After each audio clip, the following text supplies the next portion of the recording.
Hello friends, welcome to Creative Medicine. In this lecture, we will learn about Is opened first. Conditions where abdomen is opened first.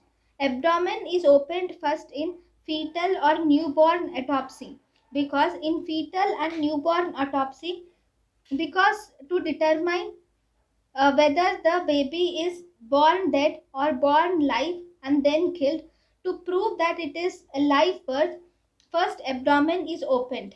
Because once you open the abdomen, you can see the level of the rib. At what level of the rib is the highest level of diaphragm? Normally, diaphragm is present at fifth rib or above in an unrespired baby.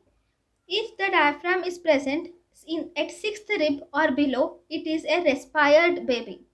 To determine the highest level of diaphragm in relation to ribs is important.